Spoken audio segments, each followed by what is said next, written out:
Basketball is my life. I have nothing else. This is incredible. This is the best Grateful I've ever heard. Shooters. That's what we do. Shooters, a basketball podcast. Let's go. Oh my God, you're back, baby. Here we are. We're back. What's going on? We're recording and I've got a special introduction for you. Wait for it. Okay, I've been doing my homework. Wow. Homework. Hallo, ich bin Darren und das ist Jack. Wir bringen acht Shooters Podcast Folge 18. That was incredible. He's got the German to start the podcast. We might as well put that on a clip and we're good to go. I had to do it. Of course, Jack is in Germany. I just want to let you take it away. When do you get there? What are you doing there? Where are you? Okay, so, well, I got here Saturday. It is currently, what day is it? It's Wednesday, so I'm a bit rattled. Flew in from Tassie, Sydney to Doha, which was about a 14-hour flight, and then Doha to Frankfurt, which is obviously in Germany, and then I'm about an hour drive away, so we jumped on the Autobahn. My driver was hitting 190 kilometers down the highway, and I was like, here we are. So this is pretty much how my off-season will go. So I'm finishing up their season here. So their season goes for longer than ours. It's about 9 months, and they have 13 more games out of about 32 they play, and pretty much I'm coming in as an import. So they sadly let someone go. How it works in Europe is, so the NBL and the NBL 1 play at the same time. And then the bottom two teams from the NBL get relegated down to the NBL 1. And then the top two teams in the NBL 1 get put up into the NBL. So my current team is currently coming third last in the league. So they try and bring in some firepower, mix up a little something different, and try and stay in the league to end the season. So it's 13 more games, must-win basketball games, which you know is what I love to be. And here I am in Germany getting settled in for our first Shooters podcast abroad. I love it. It has been a while between drinks, so to speak, but we've missed each other, we've missed chatting. But yeah, it's kind of cool. The table's turned. You're now an import. Do you feel more pressure? Do you feel pressure straight away, or are you just trying to ease into it still? Well, definitely, I feel a different sense of a role where I want to make more of an impact, which in Australia, like when you're in a local, you kind of find your situation and you help bring the imports in and fit them in. Where here, I've come in and I've been letting it fly. So super aggressive. Every time I touch the ball, I'm trying to score. It is a little different over here because there are 5 imports. Wow. So, okay. yeah. So I don't know exactly how the rules work, but you're allowed a certain amount of European guys, and then you're allowed a certain amount of like extra imports, which is like Americans, Australians, and stuff like that. So we have a couple guys. So we have about 4 Germans, and then the rest are imports. Okay, that's interesting. So let's just, to make it clear, let's not sugarcoat it. You're there to save the franchise. Is that right? Am I being accurate? No, not true. No, I'm here to give some moral support and, bring some energy and help us win some games. That is my role on this team. That's a very smart answer. But that's cool. It's super cool that you're doing that. I knew you were, I knew you were going for a while, and it feels like it's happened so quickly. Like we haven't even just spoken about the JJs. We haven't spoken about Tassie. There's a lot to cover, but yeah, it's this is your first time ever doing anything like this, right? Yeah, it is. So this is my first time being overseas in international basketball. So yeah, it happened quick. Would you like me to run through kind of how it fell together? Yeah, definitely. I think it's super interesting because it's almost like, it probably feels like from your standard, you haven't even had a chance to think about Tasmania and losing. It's just like, oh, well, on to Germany. Let's shift my mindset to that. So yeah, go for it. Yeah, it's definitely been like that. So my agent reached out to me about a month before the season was finished. So, around January, February, and was like, hey, would you be interested in playing overseas? And for me, I was like, yes, I'm super interested. I'd love to start that part of my career, but I don't want to talk about it until the season's done. I want to be focused on this. If we made the grand final, we wouldn't have been able to go because the cutoff period of when you need to bring in guys for most leagues is finished. So I was like, I'm not going. We're making the grand final. Like, that's my goal. And so I didn't really hear anything about it. My agent kind of said, like, there would be a chance. He texted me one day saying, hey, like, there's a high chance you'll be overseas. There was some leaks that came out on Twitter about me signing in Germany, which like I woke up to and was like, oh, here we go. My agents must be talking to people in Germany. And so there was some small, like, you know, my agent hit me like, oh, Germany's an option. And that was about as much as I knew. So that last game finished on the Sunday and we lost. And we had the moment in the team afterwards, you know, you debrief, you talk a little bit about the season. And then an hour later, I was talking to a head coach. I was talking to the GM of the club. I was on the phone to my agent. And within 24 hours, I'd signed a deal. They wanted me to fly out Monday or Tuesday, which I couldn't do. So I ended up flying out Wednesday. So we flew back Monday. I went to Adelaide for 2 days to see Beth.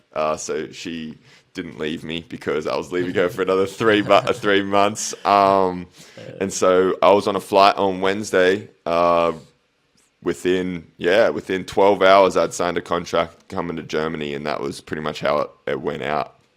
That's pretty wild just how quickly these things happen. It's like, I don't know, like, I was just about to relate it to Kevin Durant being on Phoenix Suns, but that's probably not really relevant. It's just how quickly things can change in basketball.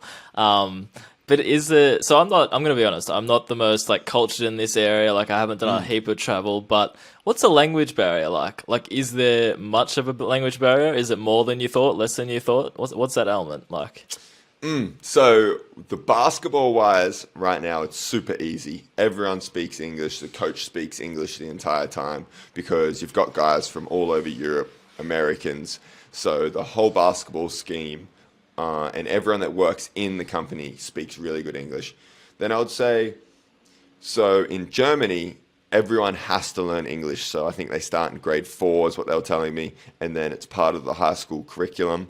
But pretty much no one speaks it once they finish high school unless they travel. So it really depends on where you go. So like when I'm talking to checkout people, say at like Woolworths or their Woolworths, whatever it may be, or trying to order a kebab the other day, there was no English being spoken. So there's definitely some things where you're trying to, like, I'm not a big tomato guy. I was trying to get some tomato off my kebab, and then I was like, you know what? I'm just going to have to eat the tomato because I cannot communicate this just at all. Just take it off yourself. Just stick your fingers in there and take it off. Yeah. Well, that's exactly what happens. So things like that, it really depends. I would say right now, probably about 50% of people. It's definitely a lot of me smiling and nodding my head and saying, yeah, as I walk past. Hopefully they're not asking me some crazy questions. So, but it's been fun. Just smile and wave. That's all you have to do sometimes. Smile but they do say they do say basketball is a universal language. So I'm imagining once it's on the court, like you said, they speak English mainly anyway. But yeah, I'm sure all the terms and stuff you can eventually pick up how they kind of speak in that way. But yeah, that's cool. I was just genuinely curious about what life over there actually is like. And thanks for getting up early as well for this. What time is it over there at the moment? No, it's not too bad. It's 8:20 a.m. So yep, so it's all right. So I woke up, still got my morning routine in, and we've worked it out perfectly. But lovely. People listen, we've got a little bit of a situation on our hands because Darren's thinking about coming over and visiting. It's true. The rumors are true.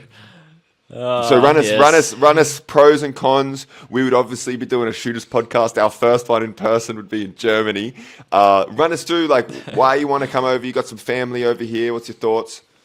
That's actually very funny to think about that. The amount of times, we live in the same country. You've been to Melbourne a number of times since we've started this podcast, and we're like, you know what? Let's wait to do the first live episode in somewhere like Germany. But I guess how it came about, I wanted to take some leave during the off season here. I've got a fair bit banked up, so I was like, all right. And then obviously your first thoughts go to, should I actually, I don't know, travel? Should I go on holidays? Should me and Jess do something? And then the timing of you going to Germany, I was just like, I like to sometimes float these ideas to you or to other people, and just to, whether it's half a joke, whether it's serious or not. And I'm just like, wouldn't it be cool if I just like pretty much just went with Jack or met him over there, documented what it's like for him to, especially being your first time doing it, document what it's like for an athlete to go over there in between NBL seasons, and also just relax and explore the country and do things like that. And you know, old Jack McVeigh, as soon as you say something to him that he's excited about, you were so like positive about it. You were just like, yes, do it. It's like a once in a lifetime experience. It'd be so cool to stay with me and all those stuff. So as soon as you started going and started speaking as highly as you did about it, I was like, you know what? Maybe I better seriously consider this. Well, the good news is I moved into my apartment yesterday. I was in like a little hotel until they had it sorted.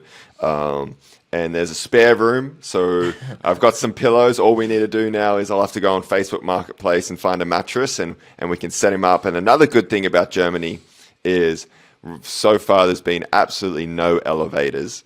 So I heard a little bit of a rumor that recently at work the other day you got stuck in an elevator. Tell us about it.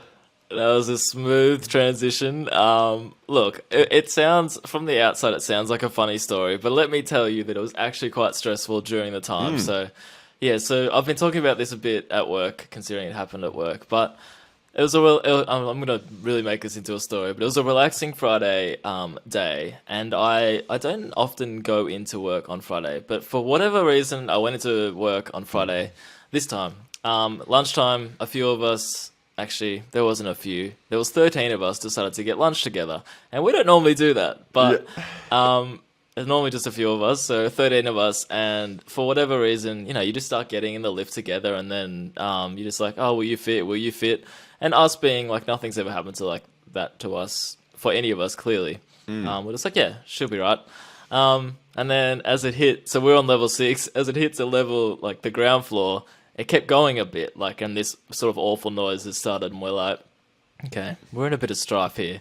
But it got worse. So originally we were just like, we were still joking, we were still on like all right terms, but then it started getting really warm in there. It was like a 33-degree day. Of course, it had to be a 30 to 30-degree day. And then some people started fainting. So the situation got marginally worse and marginally more serious because, yeah, originally we were just like, oh yeah, it's warm, we don't have that much air. But then, yeah, one of us fainted, it was quite bad. And then I started questioning myself whether I felt faint. But look, it sounds funny, but I still get anxious talking about it because, and I have a fear of elevators now. No, I don't really, but it was the situation. Yeah, no, it's definitely one of those stories where, like, listening, you can have a chuckle, but in the time, it was extremely stressful. How long in total were you in the elevator for? I keep trying to think to this, but I think it was like it was like around 20 minutes, but it felt like a lot longer. Like, it was literally one of those like movie scenes where it was kind of just like you're waiting who's going to rescue you, and then a voice at the other side, like this lift service guy, he was there talking to us and trying to let us out, and once he did, it was just like you saw the light and you really appreciate fresh air again and freedom. Well, there you go. So no Lord of the Flies started happening. People weren't fighting each other for room. It was just so when the person fainted, I mean, we'll keep their name private because we don't want to do that to them. What did they lay down, or did they crumble into a ball? Or because 13 people in a lift is a lot. Yeah, so that's the thing. So when this person fainted, like it was a he, so it makes my storytelling easier. I saw his eyes sort of go a bit, you know, as they do when you faint, and I was just like, oh no, we need to like somebody help him. And then so we kind of caught him, we put him down on the floor to sit down. Yeah, and then we just tried to get blood back to his head, and he came back to us, which was good. And then as soon as that happened, I'm pretty sure it was just like a mental thing, because like everyone around the elevator kind of looked at each other like, this just got a lot more serious. And then another person didn't faint as bad, but they were almost done, so we sat them down as well. I don't know what we would have done if more people started fainting, let me put it that way. No, this is a crazy story. It's pretty bad. This is stressful. So you'll never hop in a busy elevator ever again. I said as soon as there's like 5 people in the lift, I'm just gonna like even that. I'll be like, I'm gonna take the next one. I'm not doing that again. But I might have left the craziest part of the story last. I forgot to mention this to you. This is some really weird stuff. Just putting it out there. So, said person who fainted first. He started putting. We've got a group chat for work. Jack is just waiting in anticipation, but it's worth it. He started putting every Friday a motivational quote, and so this all happened at lunchtime around midday. He put a motivational quote in our group chat at 9:05 a.m. I'm looking at it right now. The motivational quote. I think he just got this randomly off Google. But it was, the elevator to success is out of order. You'll have to use the stairs one step at a time. Literally, I was just like, there's something weird going on here. Like, like it sounds made up or it sounds whatever, but as soon as we realized that, we started getting like weirdly in our thoughts, in our emotions. Yeah. It was a weird time. Well, there you go. We can call it a coincidence. We can call it the universe, whatever you want. But that's pretty crazy. So, who cares about you going to Germany? How about what happens in Melbourne, Australia? No, listen, guys. We'll get back to basketball. But as you can tell, Darren and I just need to catch up. It's been too long. It's true. It's true. I mean, I could just come to Germany and catch up. So maybe we'll have to do that eventually. But it is good to chat once again. That is the plan. Have you got someone you want to hype up this week? Actually, before we do, I just wanted to quick fire Germany questions. Just quick fire. I like it. First thing you ate when you got to Germany. You have kebab. to think about these ones. The tomato-less kebab. Yep. Love it. First impressions, just really quickly. Ooh. Old, but in a beautiful way. Like, it's like, medieval type streets, like beautiful. Yeah. First little quirk about Germany. You mentioned something to me. Maybe it'll be that. I can't remember what I mentioned to you. There's been a lot of... Yeah. I think your words were, their streets are really tiny and cute or something. Or their roads. Yes. Roads? No, driving, stressful, tiny roads. People going crazy. Everyone rides bikes. Bikes everywhere. Yeah, Fitness. Everywhere. Yep, there you go. Quick word about your teammates.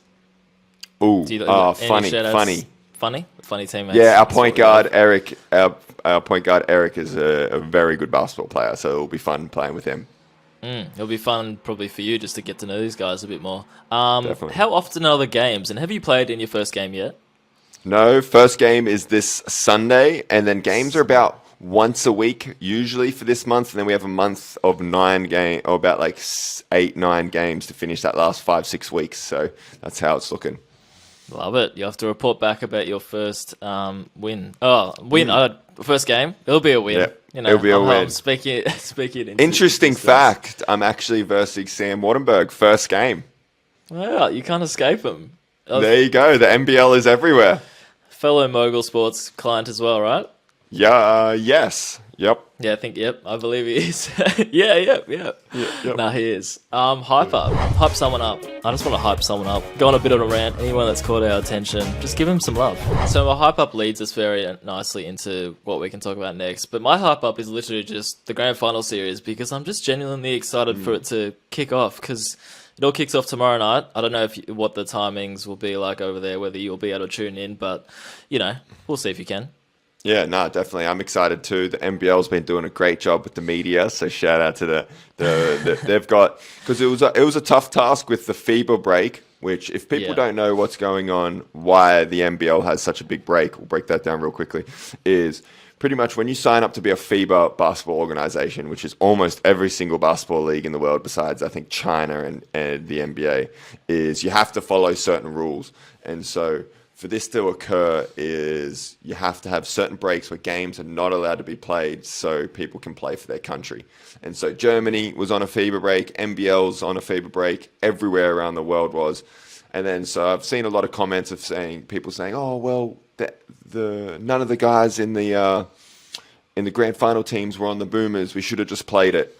Well, one, they probably weren't on those teams because they said no so they could prepare for the grand final. And then two, they're not allowed. The FIBA would shut down the league. So that's where the FIBA break has occurred. And obviously it's put some strain on the media team to keep the hype rolling, but they've done a great job. And so my shout out is to the NBL media team.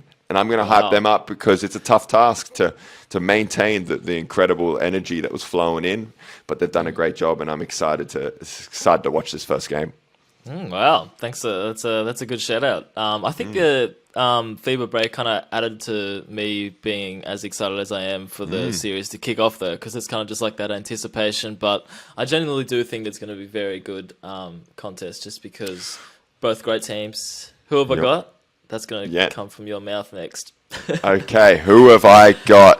I'm going to ask you. Yeah, you go first. It's going to be a great battle. I can't wait to see Xavier and Brantley battle it out at the 4. We got some awesome scoring guards. And then you got, Will running the show, Sean Bruce coming off the bench. It's going to be a great battle.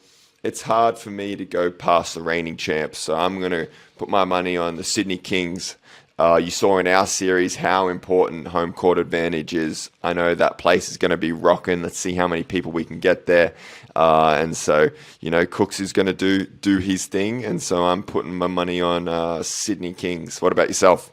Yeah, just for background quickly. So yeah, it's the Sydney Kings versus New Zealand Breakers, and as Jack said, Sydney Kings, reigning champs. New Zealand Breakers are kind of like that story that would just be amazing if they did pull it off, because of all the COVID years that they went through, that they couldn't go home and all that stuff. So there's part of me that really wants that to happen. I really think that would just be a great story, and everyone loves that. But I'm with you. I've heard a lot of people in the media and like other outlets actually jump on New Zealand's wagon, even though Sydney seemed to. Yeah, I thought Sydney would always kind of be the favourites by most, but I can't go past them either. I just think they've got that experience. They're so strong all across the board. So I reckon I got Sydney. Did you say how many games? Wow, I did not say how many games. I'm going to say 4 games. What about yourself? I was going to go 5. 5 for me. Yep, it was going to be a good battle. Who have you got as finals MVP?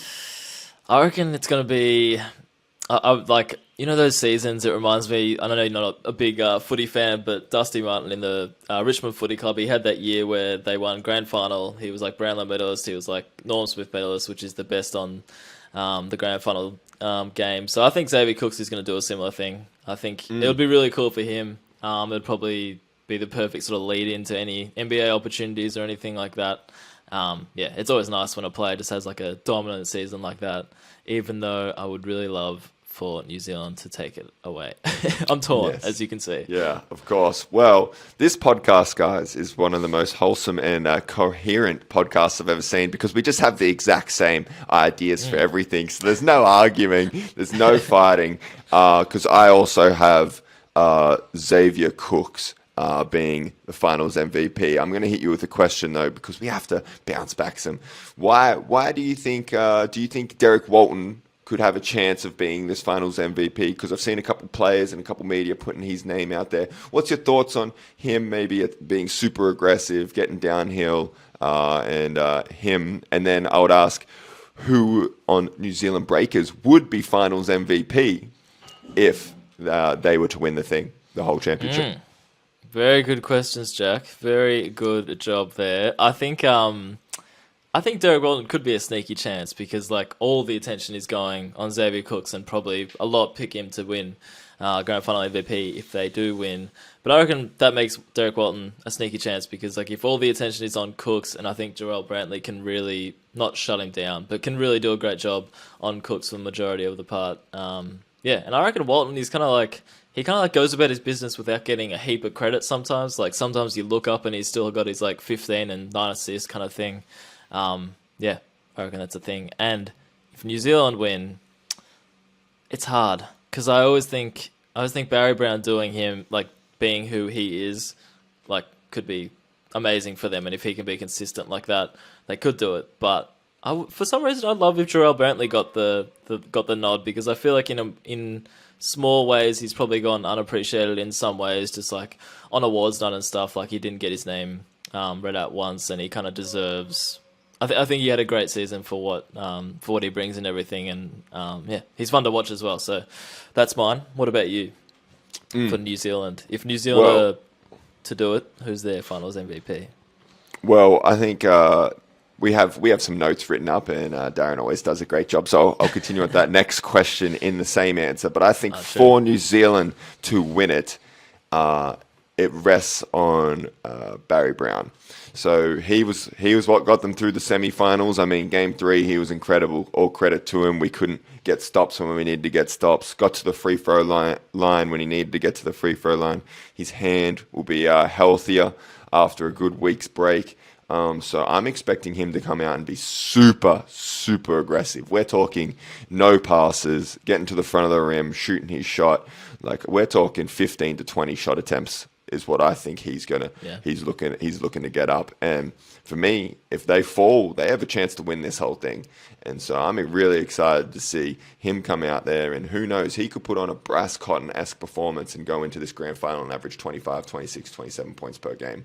So it'll be really interesting, especially with Sydney, how they play the deep drops in the pick and roll coverage. So when the pick and roll happens, the bigs are standing 2 feet in the paint, kind of enticing that guard to make a play. Well, Barry Brown's going to make those plays, and he's not scared to shoot the ball, and so he's going to get in there. So if he can come out averaging 25 points per game in this grand final series, New Zealand has a chance. And they all back him. Will McDowell-White's going to pass him the rock, and their big boys are going to set him some screens. So I'm excited to see what he does and to be following how he goes in this series. Definitely, yeah, definitely. So for New Zealand to win, Barry Brown has to be firing for Jack. And I just wrote down, for New Zealand to win, Jarrell Brownlee just has to be a monster, like he already is. But as I said before, I think he's the key, probably the key one, if they are actually to do it. So, Jack, for Sydney to win, player X has to what? You have to finish that sentence. Give me someone. Xavier Cooks can't leave your mouth. Yeah, for Sydney Kings, DJ needs to be a little bit better than he was in the semifinals. I mean, he is one of the best shooters, top 3 out of Australians in the league. His ability to score the ball, get 2 feet in the paint, attack closeouts. When he's playing with swag, in offensive transition, shooting the rock, I think Sydney's a completely different team. So Sydney's the must-watch guy is DJ, how he's going to shoot the ball, how he's going to perform. I'm excited to see what he's doing. He just released his own soap, I think, which is even more exciting. So shout out to DJ, because he's building his business, he's doing his thing, and so I think for him, it's going to be a big series and exciting to watch him do his thing. What about you? So I just can't get over that random drop of dropping his own, releasing his own soap brand or something. I think he's got a clothing label as well. So DJ's doing some good things. But I tell you what, we haven't talked on a podcast for 2 weeks, but our chemistry is blooming, because mine was DJ. He just has to be consistent. I think there's some games where he might wait till like the fourth quarter to, get his points and stuff up to 10 plus or whatever. But I think he just has to be consistent. It might not have to be like crazy numbers, but I think he's definitely a key with Cooks getting the attention, and I'm sure Derek Walton getting the attention as well. Well, that's definitely an exciting matchup that not a lot of people have talking about. But Lee Alpha versus DJ could be a make or break for the entire league. Like, we know the big hitters are going to bring it. Zave's going to bring it. Brantley's going to bring it. Walton's going to bring it. But out of them two, who's going to really step up, make big plays, make those shots, be aggressive, and that's going to be fun to watch. It's often, it's actually a good point, because it's often that way when playoffs come around. Like, people are just like, well, the Stars do their own thing. We know what they're doing, so they kind of cancel each other out in some weird way, if you want to look at it like that. So it probably comes down to those like borderline star players and role players as well. So it should be good. I'm looking forward to it. Now, Tassie. 100%. We haven't talked about Tassie. I don't know where you want to start, but no, we don't have to cover it in detail. But you probably haven't had a chance to reflect on it all. But yes, went down to New Zealand. They are, of course, in the finals now. But I don't know, some quick takeaways. Yeah, for sure. Well, first off, it was another incredible season. I mean, everyone obviously wants to win the whole thing. That's always your goal. But only one team can do it. If New Zealand lost this grand final, no one would look at their season as a failure. Obviously at moments of time, it feels like it, when that final buzzer sounds and let's say they lose, it will hurt. Those emotions will be running through. You'll be asking, what didn't we do well enough? But winning isn't everything. And don't get me wrong, it's a lot. It's about continuing to build that culture, build that brand, build what you're going forward. And I think we had another season of doing that. So for me, that's a quick season overview. Secondly, playoffs is fun basketball. I mean, we had an epic game in Cairns to take that third spot and to put us in a good spot to verse New Zealand, who just happened to get the best of us. I mean, we were 2-5 against them for the whole season. So the better team came out on top. And game 3, if we could have had a better regular season where we were playing at the Nest with the Jackies fans marching all day long, then we might have gotten the win. But the better team came out in the end. Barry Brown did his thing. No excuses, but we obviously missed Josh Majette, with the broken cheekbone, and all these little things add up. But, two great teams battling it out. I think with the end of the season, it's been really cool to watch because so far, every team ended up where every team was meant to end up. So I wasn't a huge fan of initially the playoff series to get in and all those play-in series because I felt like it didn't reward the teams that put in that work, that third, that fourth. But in the end, I think the best teams at the end of the season became their respective positions. Cairns obviously was dealing with some injuries. So I think even though at certain points in the season they were better than us, towards the end of the year, I think we were the better team without Keanu and without some of their guys battling injuries, Taj with the hip. And so the standings, when push came to shove, ended how they ended. The best team in the regular season was Sydney, ended up first. New Zealand ended up second with an epic game 3. Cairns and so on, so on, and so on. And so I think to look at the end, I mean, we just have to reflect now as an organization, me individually, and say, what can I do better? How can I get better as a basketball player? Yeah, no, that was a good summary. And I like what you said at the start about, yes, obviously winning a championship is you'd assume every team, every player's goal. But it doesn't mean it's like a failure if you don't reach it. Like you said, the New Zealand example was a great one. Cairns, I'm sure Cairns don't look at this season as a failure. You don't have to always go all the way. And you don't have to go, I don't know, maybe if you... Okay, I was going to say maybe even if you don't make the playoffs, it could be considered a success, but that's probably, no one would agree with me on that, probably. Unless, there's probably some different circumstances, but yeah, it's a good one. Also, we didn't even talk about, we got a shout out on broadcast by Mitch Creek, so that was always nice. We appreciated that. Shooters Pod. It's nice. Rate or hate? Great question. I hate it, man. I hate it. Right. That's not what this segment is called. I think this is a good one to start because we were talking about it before, but rate or hate, Darren coming to Germany with you. Whatever it was, rate or hate, bring my boy Darren to Germany. So I've got a hot or not, but nothing too crazy because you stole my idea for the first one. It was hot or not, Darren comes to Germany, everybody. Bloody hell, we just do the same. We do the same stuff because we're just in sync. We love it. So are you going to answer? Hot or not? Yeah. Oh yeah, true. I'll be like, is this my official way of saying yes or no? I haven't decided officially, but I'd say I'm 80% there. So it's a hot. I think it would be a great opportunity. Like I've said to you a few times, the timing of it all. We don't know that will happen again. So, hey, I might be there sooner than you know. Yep. Who knows? 100%. For me, my last one is semi-finals being game best of 5. What's your thoughts? Yeah, right. Strong rate. Again, I was thinking the exact same, that 3 games just feels too quick, so to speak. It just feels too quick. I'm just like, sometimes you blink and it's over and you're kind of like, I really like this contest. Or I was really eager to see how these two teams would play out against each other. So absolutely. Are you in agreement once again? I am in another agreement. I understand I'll come from it with the other perspective, so we get some disagreement, but I am all in on the game 5. I get it because, shorter, it's more exciting, gets to the grand final, you don't want postseason going for too long. But saying that, I feel like the games were some good games. There was chances of best of 5s in both.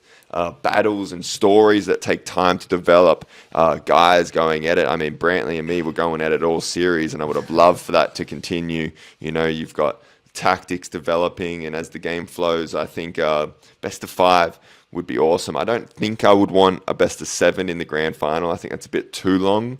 But I think you could make it a best of 5, and play that thing out and play some more basketball, because that's what we want to do. We want to play more games. Best of 5 is a sweet spot. I reckon that's just the ideal one. All right, last one. Maybe we'll disagree on this one. NBL All-Star Weekend. Should they... I know they've tried it in the past, but should they bring it back? This is a tough one. I think yes. I think there should be an NBL All-Star. The only reason is I think kids love it. It's good for the game. You can make a little All-Star game and then get a 3-point shootout. I think you could bring in some professional dunkers, because I don't think there's enough high-rising dunkers in the NBL. You're not getting up. Bring in some professional dunkers. You put on a little bit of a show with that. Promote some cool dunkers. I know there's some upcoming dunkers in Australia that are doing well. You bring in some celebrities. You make it an event, and all it can do is grow the game of basketball. So I'm all in. What about yourself? I think I'm kind of torn. Like, I think a lot would depend on, I think, the player buy-in, to be honest. Like, I think if the players want to do it, and the players, if you guys want to do it and you want to kind of make it a contest or do it in a certain way that doesn't feel forced or anything, I think it would be cool, and it'd be great for the family stuff and the kids and all that. And I reckon there's, as you said, there's ways you can do it a bit differently to the NBA. I'm torn. I don't know one side or the other. But I reckon it'll be cool for them to try, pure to see how it goes. And then maybe from there it can be a year. I agree. I think if there was to be an all-star game, I would almost want imports versus Australians. So what a cool game. I think it would be getting a little bit competitive. Guys would get after it a little bit. I think you don't play a full game. I think you play maybe 6-minute quarters or 5-minute quarters, and you put the whole event on one day. So there's the 3-point shootout, there's the dunk contest, then there's the all-star game, and it's all in a 2 hour. It almost goes for as long as a game, so it's not dragged on all day. And that way you get it's a quick hit, 2 hours of just cool entertainment. I think that's a perfect way of kind of getting that interest from everyone and getting that buy-in from everyone. So let's do a day. Just do a day of jam-packed activities where people can get around it, come buy tickets. Love it. Too easy. We should run. It's pretty easy, isn't it? Running the league and innovative ideas. It is. You put us on top of the idea team. It's easy when you only have 2 people to please, and once we both agree with it, we're like, sweet, let's easy, done deal. Grateful for your favorite segment. That means you can lead it on, lead it off. Wow, this is a negative space. I'm just going to start chucking up random things I'm grateful for. This is incredible. This is the best grateful for I've ever heard. Well, I'm grateful for today just the opportunities basketball give me, people in general, but for me today, it's grateful for the opportunities basketball gives me. I mean, I'm sitting in an apartment in Germany, learning how to go to a grocery store and not be stressed out, meeting new people around the world, everyone I've met. So today I'm just very grateful for basketball and specifically opportunities that it creates. I've got one for. Are you wearing shoes in the Germany grocery stores? I definitely am, because it's about 2-3 degrees over here, so it's too cold to go outside without shoes. That's a sensible answer. That is good. I am grateful for my 20s, because this weekend I'm turning the big 30. 30 for me. I know people don't often think I'm that old, but I am, and it does feel weird to say out loud that you're going to be 30 years old, but you just got to embrace it. They say 20s are for learning and 30s are for earning, so let's take that. You like that? I don't know where I heard that from, but shout out whoever said that. I think it was my brother that maybe said that. But anyway, just going to embrace it, turning 30, and it's kind of cool to just reflect on what you got up to in your 20s, what you learned about yourself and all that business. That's an awesome one. I didn't know you were turning 30. I thought you were about 22. But the face, you look young, you act young, and that's all that matters at the end of the day. Age is irrelevant, except when it comes to hopefully earning more money, huh? Yeah, something like that. You can come down from Germany if you want to make the trip, but I won't hold it against you if you don't want to. That's totally fine. Totally fine. There we go. I reckon to finish this off, have you learnt any German over there? Can you give us anything? Have you picked up anything? Come on, I opened the show in German. Yeah, I definitely use Google Translate. But can you close the show in German? To be honest, I'd be asking people what they're saying, and it's remembering language in specific words has always been a struggle for me. So no, I haven't learnt a single fine. word. No. And like they say thank you, like thank you or something like that, and that's about as much as danke. I've got. So yeah, I believe thank you is danke or danke shon. danke shon, that's So- the one. There you go. So danke shon Yeah. for listening, everybody. I hope you guys are having a great day. Germany edition, and hopefully we'll see Darren over here shortly.